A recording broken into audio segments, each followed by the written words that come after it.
യേശു സത്യമായി ഉയർത്തെഴുന്നേറ്റു. അവിടുന്ന് നമുക്കോരോരുത്തർക്കും ജീവൻ നൽകി. മഗ്ദലേന മറിയവും മറ്റൊരു മറിയവും കൂടി അതിരാവിലെ കല്ലറയെങ്കിലേക്ക് ഓടി. എന്നാൽ ശൂന്യമായ കല്ലറയാണ് അവർ കണ്ടത്. അവൻ ഇവിടെയില്ല, ഉയർത്തെഴുന്നേറ്റു എന്ന മാലാഖമാരുടെ സന്ദേശം സ്വീകരിച്ചുകൊണ്ട് അവർ തിരികെ വരുമ്പോൾ യേശുവിനെ കാണും. അവർ അവൻ്റെ പാദാന്ത്യത്തിൽ സാഷ്ടാംഗ പ്രണാമം ചെയ്ത് അവനെ ആരാധിക്കും. ശിഷ്യന്മാരോട് പോയി വേഗം ഗലീലയിലേക്ക് പോകുവാനായിട്ട് പറയുവാൻ അവർ ദൗത്യമേൽപ്പിക്കുന്നു.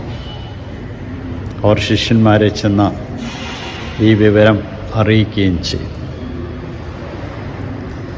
കാവൽക്കാരെക്കുറിച്ചാണ് ഇന്നത്തെ സുവിശേഷത്തിൽ ഓർമ്മിപ്പിക്കുക. കാവൽക്കാർ നടന്ന സംഭവങ്ങളെല്ലാം യഹൂദ പ്രമാണികളെ അറിയിക്കുമ്പോൾ അവർക്ക് പണം കൊടുത്തുകൊണ്ട് അവനെ അവൻ്റെ ശിഷ്യന്മാർ എടുത്തുകൊണ്ടുപോയി എന്ന് പറഞ്ഞു വരുത്തുവാനായിട്ട് ആവശ്യപ്പെടും. അവർക്ക്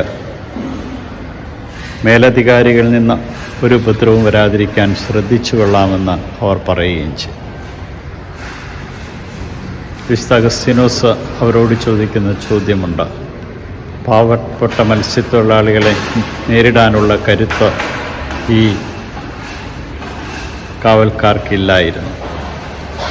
എന്തുകൊണ്ട് അവരെ തടഞ്ഞില്ല?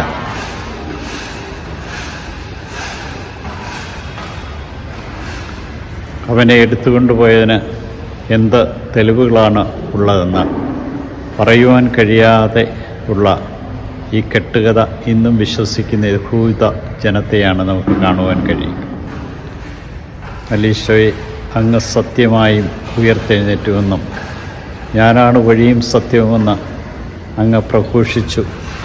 ഞാൻ വഴിയൊരുക്കാനായിട്ട് പോകുന്നുവെന്ന് അങ്ങ് ഞങ്ങളോട് കൽപ്പിക്കുകയും ചെയ്തു. അങ്ങ് ഒരുക്കുന്ന വഴിയിലൂടെ കടന്നു വരുവാൻ തക്കവിധമുള്ള വിശ്വാസവും ധൈര്യവും പ്രേക്ഷിത ചൈതന്യവും ഞങ്ങൾക്ക് നൽകി അനുഗ്രഹിക്കുകയും അങ്ങേ മഹത്വപ്പെടുത്തുവാൻ ആവശ്യമായ കൃപകൾ നൽകി ഞങ്ങളെ അനുഗ്രഹിക്കുകയും ചെയ്യണം. ഈശോയെ നന്ദി, ഈശോയെ സ്തുതി, ഈശോ ആരാധന.